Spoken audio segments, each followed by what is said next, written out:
So that's really what this is all about. So we're gonna just to get through what we're gonna be doing tonight. We're gonna be going through some things that have been going on at Chabad during this situation, during the health crisis, and in general, and some future projects that we're working on and that we're very excited about. So we were thinking, when we started thinking about this idea, I was thinking, when should we do this? And I thought that the weekend the weekend of Pesach Sheni, I thought is very apropos. And for those who were tuned into my Torah class this past week, what we discussed on Pesach, about Pesach Sheni, was that the previous Lubavitcher Rebbe had a saying, as Netakin Farfalin, which is colloquially translated as, it's never too late. Can everybody hear me, by the way? Could get thumbs up if people could hear? All right, we get thumbs up, okay. Which translated colloquially usually as it's never too late.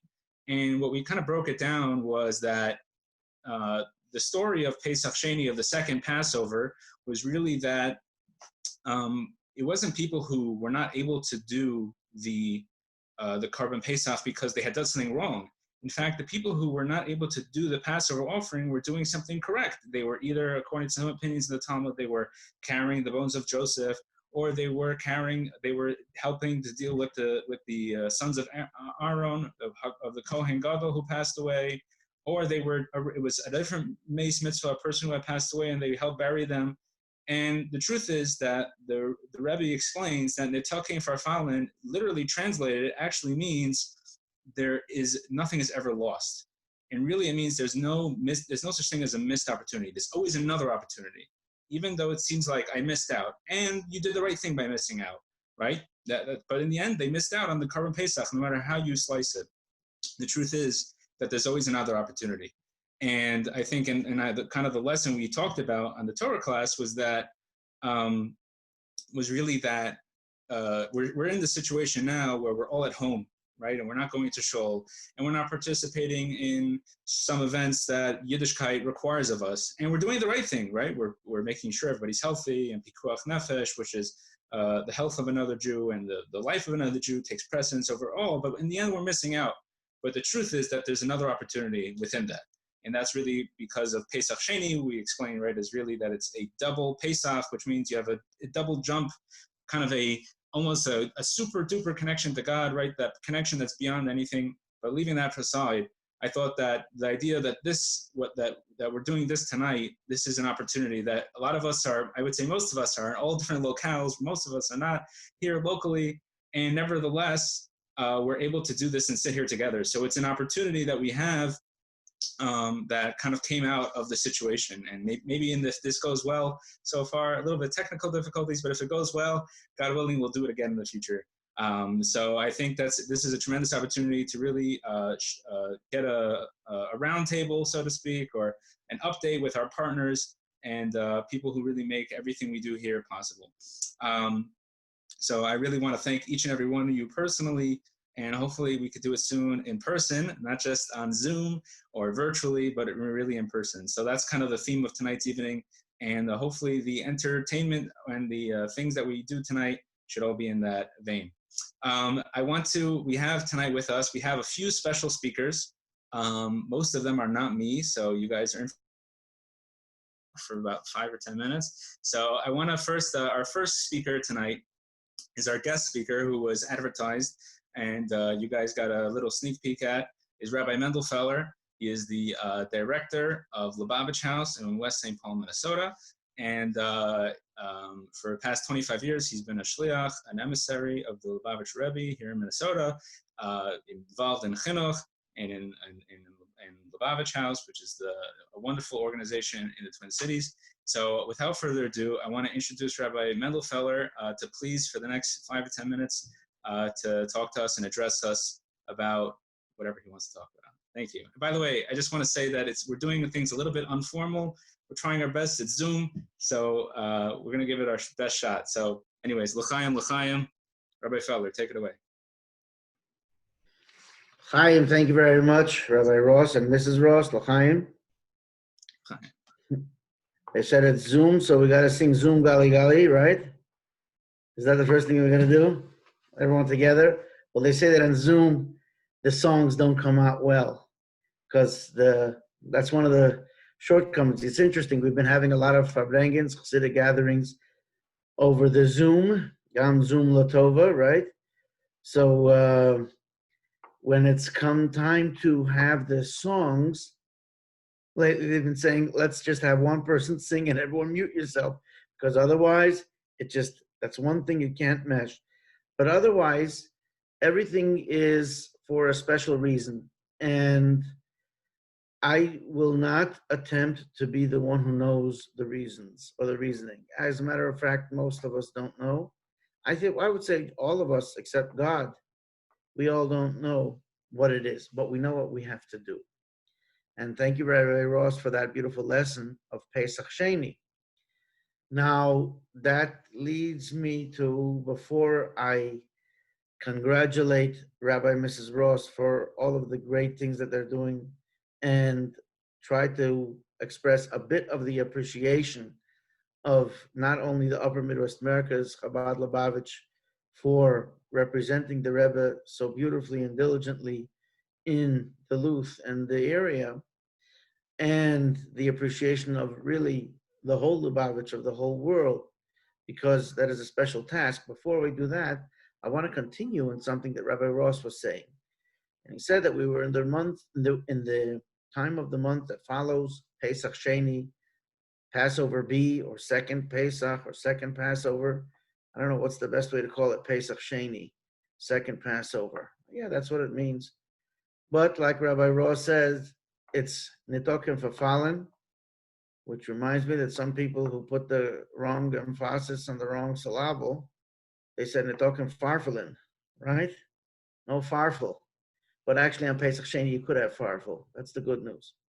Okay, no more bad jokes. They're all in honor of the rabbi because I know he likes them. Anyway, he likes good ones too. On a serious note, it follows that this week is the week of Lag BaOmer. And Lag BaOmer is maybe in a certain sense the most special day on the calendar. Now, indeed, the Rebbe taught us that every day is the most special day of the calendar because it's the day that we have. So every single day is the most special day on the calendar. But there are days that stand out and that have to influence and express a certain message for the rest of the year. And as a matter of fact, in every day, since the year is all part of one unit called a Shana, Shana, which means year in Hebrew, also means variation and different things coming up. And that's what a year is about. All types of things happen in a year. So there's the Lag BaOmer part of every day of every year, and we have to experience that on Lag BaOmer.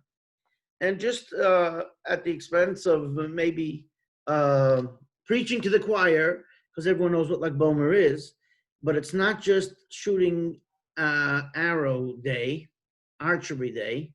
It's not Jewish archery day, although it's a custom to do some archery on Lag BaOmer, reminiscent of the great Tana, the great Talmudic sage Rabbi Shimon Bar Yochai, who it is said that in his lifetime there were never any rainbows, and the rainbow being the sign that God is remembering his covenant, that he'll be nice to the whole world, but that really he's upset about something.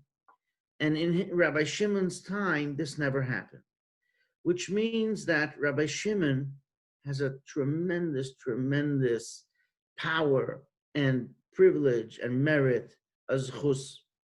As a matter of fact, in the Zohar, he wrote all kinds of profound things. It's the secrets of the Torah that weren't revealed till many years later. And he wrote things that are seemingly not necessarily the most humble of quotes, shall we say, when he said, "You're looking at me and you're seeing God." It's the personification of God. He wrote, "Man pnei odin dorash bi." He says, this is the master. This is how the master looks. But if he was able to have a lifetime where there wasn't any rainbow, that means he was doing something right. And remember the story that he lived in a cave. and he subsided on carob. Okay, now we certainly cut him a break, because for 13 years all he ate was carob, Huxer, St. John's bread. Then we really have to cut him a break. And water, he with his son. The stories about Reb Shimon are very well known, but he did reveal to us the ultimate secrets of the Torah as we can know them, and that further was brought to us through the Baal Shem Tov, who founded the Hasidic movement. And that was further elucidated in the teachings of the Alter Rebbe, Rabbi Shneur Zalman, who founded the Chabad movement, a disciple of the Baal Shem Tov. And it was brought to us through the Shevin Rebbes, and it was brought to us in Minnesota, and in northern Minnesota through Rabbi Ross. So really, this is Rabbi Ross's Yom Tov, and it's everybody's Yom Tov, because that's our goal, to be digging into the secrets of the Torah. As a matter of fact, the Rebbe spoke on several occasions about the significance of Lag Bomer. I would venture to say it was maybe one of his favorite days of the year. Maybe I'm wrong. Maybe every day was his favorite day. That was for sure. But in a way that we could see the Lag Bomer parades, the parade of Jewish pride, because that was the Rebbe's ultimate goal, and Yiddishkeit in the open. And those are readily visible on video. You could see them. As a matter of fact, there was a talk about, the Living Torah, I don't know how many watched that, of this week, has some clips from the Lag Bomer parades. And the Rebbe expounded on the special power of the day of Rabbi Shimon Bar Yochai. And on a couple of these occasions, and I'm specifically speaking about something which the Rebbe said exactly 40 years ago, tonight and tomorrow. And when it's 40 years since a message, then that message has more, not only potency, but we're able to get it. After 40 years, Moses told the Jewish people, now you get it. God has given you eyes to see and ears to hear and a heart to perceive. On this day, after 40 years, the Talmud says it's 40 years. It's about time to get it. The Talmud says, right. Because until 40 years, you can't, it doesn't always sink in. But this is the way it sinks in. And the Rebbe mentioned that at that time, it's one line in a discourse. It's one small line that if you read it too fast, you might miss it. But the Rebbe mentioned something which is recorded by a student of the Holy Arizal, who was a great Kabbalist in Sfas and Safed. Everyone likes Kabbalah, right? That's what it's about. But Kabbalah in a way that we get. That's what Rabbi Ross is about. And this student, his name was Rabbi Avram, and he was a Levi. And this student was a very sincere person. And his goal, like every Jew's goal, was to see the building of the Beis HaMikdash, the Holy Temple in Jerusalem. As a matter of fact, he took this goal so seriously that he would recite every single day in his prayers in the Amidah, that which all of us recite once a year on Tisha B'Av, when we're sulking because of the destruction of the temple. So we say in the afternoon prayer, Mincha, we say a prayer called Nachem, where we ask God to finally bring us the ultimate consolation and comfort with the rebuilding of the temple. And we finished the prayer by saying, with fire, you destroyed it, and with fire, you'll rebuild it. It will be something everlasting. And the blessing finishes, the one who comforts Zion and builds Jerusalem, not just building of Jerusalem. This is what he would say every single day. He would also say this on Rosh Chodesh. He would say this on Chol HaMoed. He just didn't say it on Shabbos and Yom Tov. We don't say that blessing. And it says, this is recorded, that the Arizal went to the grave, to the tomb of Rabbi Shimon Bar Yochai in Meron. I'm going to finish it up. I see I'm taking over my time. I missed the clock thing there. And they went to the tomb, and he davened mincha. They davened there. And suddenly the Arizal came to this student and said, you know, Rabbi Shimon said that today is the day of his simcha, of his happiness. And this is not a day for anything sad, even for the building of the temple. And that wasn't satisfactory. The Rebbe spoke about this on more than one occasion. But the Rebbe said that this illustrates that it's the happiest day of the year with the most strength and potency. So it's coming up in 2 days. We have to use this. This happiest day is coming around now. We have to tap into that energy. And that's the goal and the actual accomplishment of Rabbi and Mrs. Ross, who brought and bring and will continue to bring happiness to the whole North Shore there. I see now, if he turns the thing a little more, I might see Lake Superior. And it'll be very, very, that's the happiest place in Minnesota. And that's what the Rashbi is all about. The Rashbi, Man Pnei Odin Dor Rashbi, that's Rabbi and Mrs. Ross, who exemplify. If you want to see what the Rashbi looks like, you look at Rabbi Ross, whether it's on Zoom, and when we'll eventually be able to see in person, because he is representing the Rebbe who taught us and brought us all of this. And with this Lag BaOmer, it says that with these holy teachings and book of Zohar, that means all of the Hasidus, all the teachings, Rabbi Ross's classes, we are going to go out of this exile b'chesed u'berachamim, with kindness and with mercy. So let me lift my little cup here. It's not Hagofen, it's Shahakal. For Rabbi Ross, I said we're going to do the whole thing. And the hard stuff. And Mrs. Ross and the Kinderlach and L'chaim, to have much continued success in everything that you do. World Jewelry is proud of the yeoman's job that both of you have done with the challenges that you went through, that you're going to speak about, whether it was a local Jewish place that had experienced destruction. You're going to rebuild and build the whole city. And it's going to be with your edifice that'll be attached to all the edifices that are attached to the Beis HaMikdash. And may it happen immediately. Abi Yasher Koyach. L'chaim. L'chaim, l'chaim. Thank you so much, Rabbi Feller. Without further ado, we're going to go into our next speaker. Surprised, I guess, because he wasn't listed in the invitation. I want to introduce somebody who is actually a participant in many of our programs, Mr. Sully Pearson.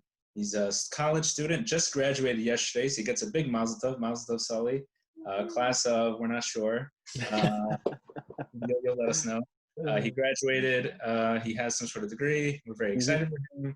We're excited in his journey, his next journey to wherever he ends up, and we hope that he keeps Duluth in mind and some of his good experiences, and that Duluth is always, and Chabad here is always your home. So Sully's going to let us know, talk to us a little bit about his experience here at Chabad, and without further ado, Sully Pearson, thank you, and mazel tov. Thank you. Well, thank you all so much for being here. I appreciate the time that you're giving, not just Chabad Duluth, but also to hear about my experience. Like mentioned, I just recently graduated, so I've my time in Duluth is coming to the short end, as I'm looking on to going to graduate school. But unfortunately, with the pandemic, my plans have been a little altered. But nonetheless, at Duluth, Chabad Duluth has created a space for Jewish student culture at UMD,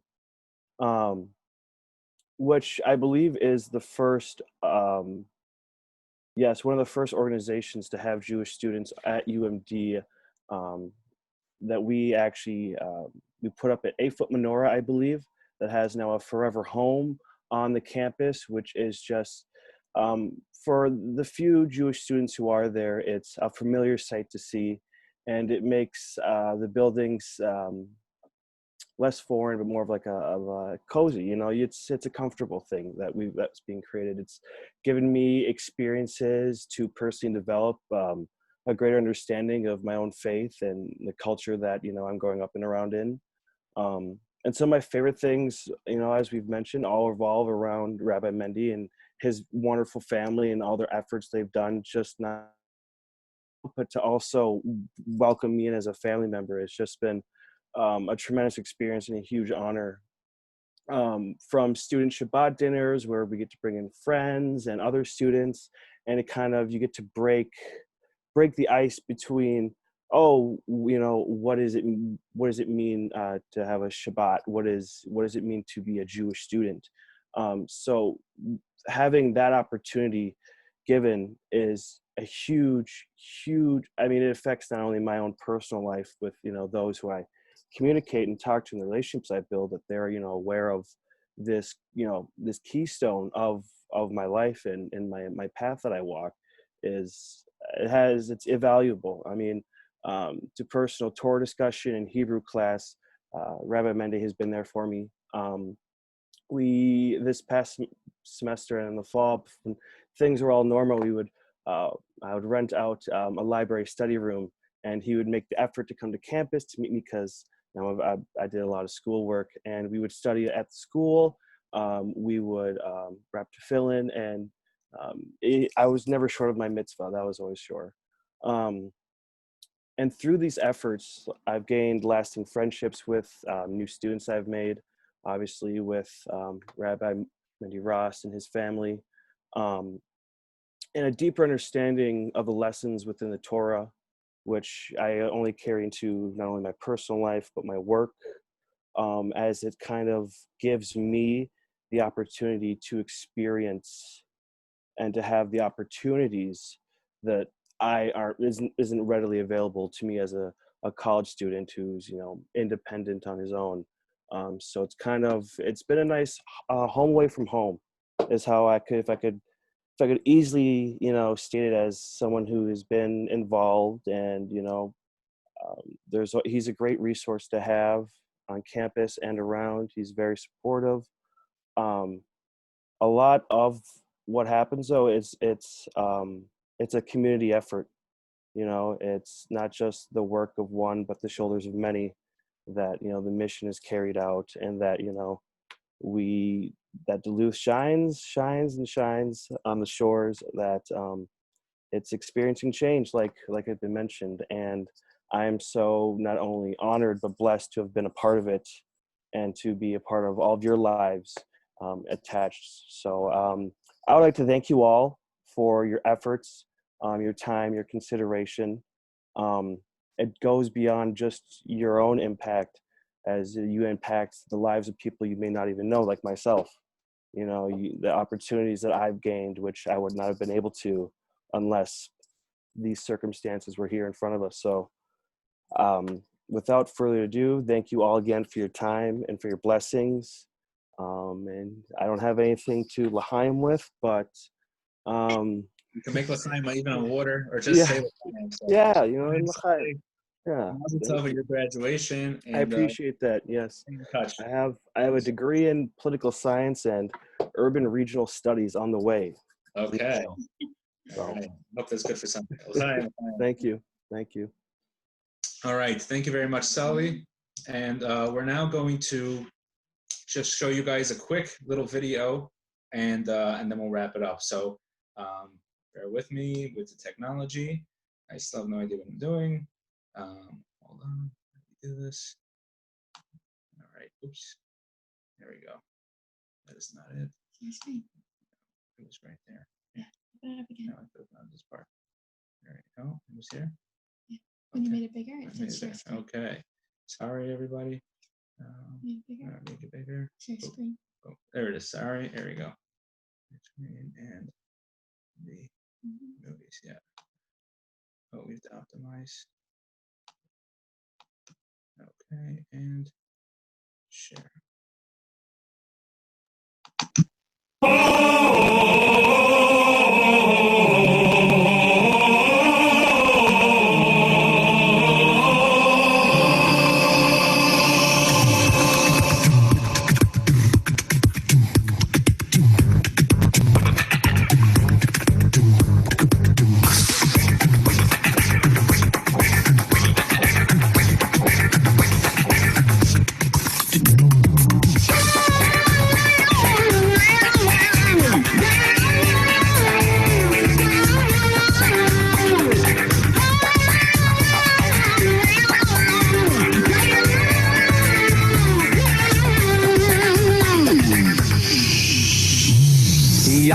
Die,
All right.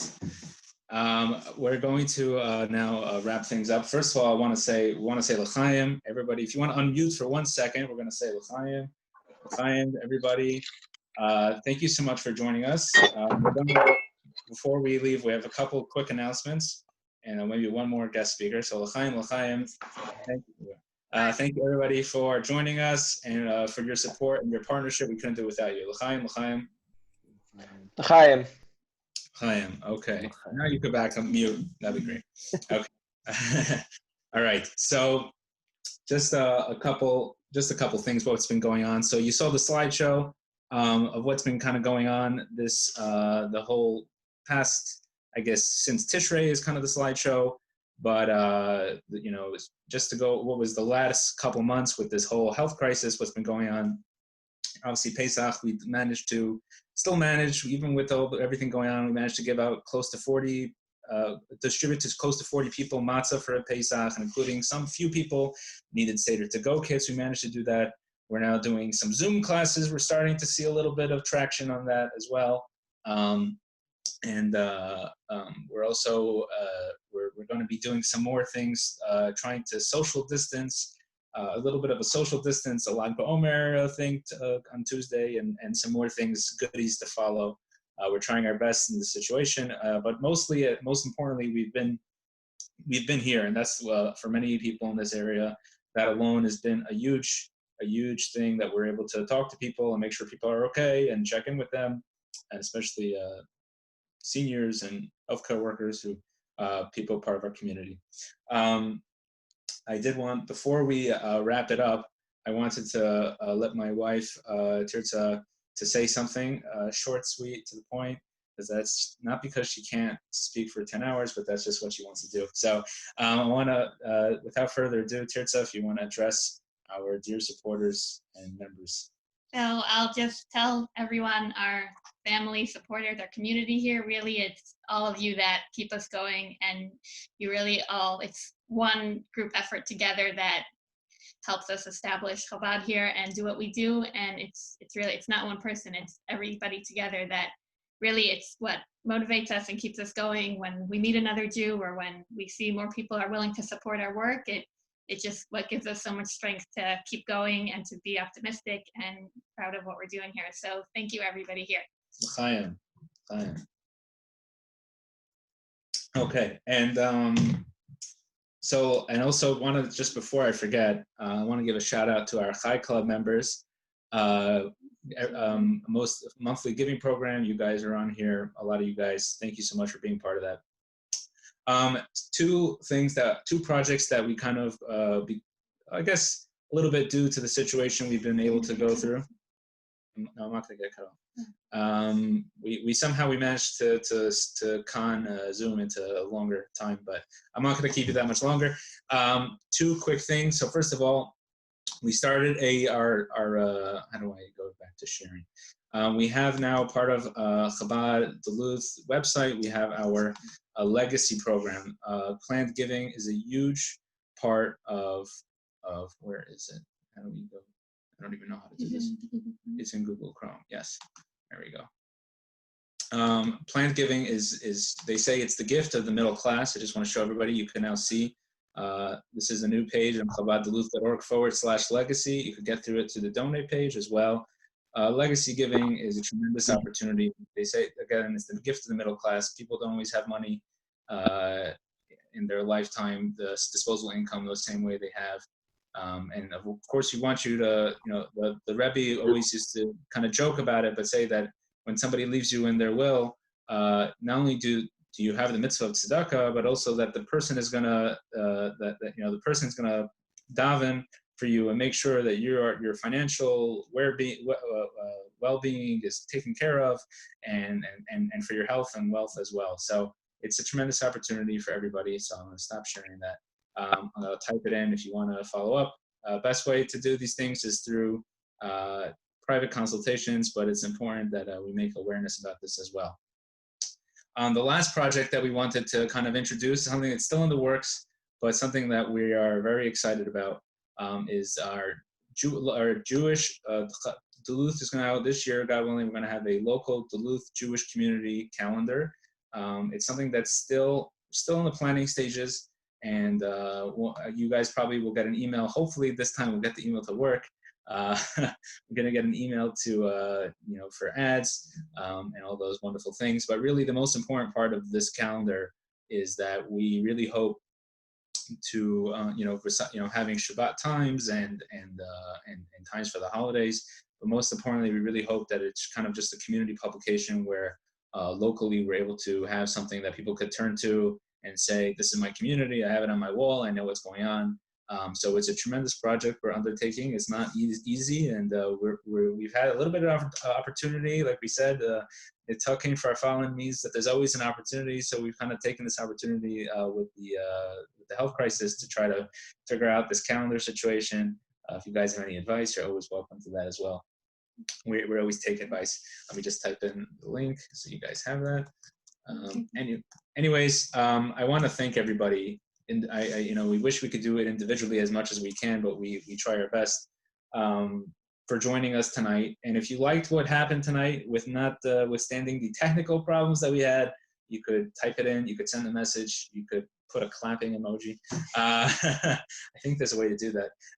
Anyways, we're still figuring out this technology, but thank you so much for joining us. Thank you everybody who's part of Chabad and Chabad of Duluth in whatever way you are, and for really giving us the opportunity to do this work. We do the easy part. You guys really do the hard part, which is supporting us and making sure that we're here. And once we're here, everything else is kind of downhill, so it's a lot easier. So thank you so much, everybody. We hope to do this again soon. Thank you, Rabbi Feller and Sully. And Sully, best of luck. We'll stay in touch. And to Tirza, also one of our guest speakers. So thank you everybody who spoke. Thank you everybody who didn't speak. That's also on Zoom. That's like a thing now. We have to thank people for not talking so people can hear each other. And we hope that soon we'll be able to get together in Yerushalayim and with the third Beis HaMikdash, and we'll have our Chai Club dinner or evening gathering over in the Beis HaMikdash Shlishi. L'chaim, l'chaim. Thank you everybody. Have a good night. L'chaim. The clapping voice. Hey. All right.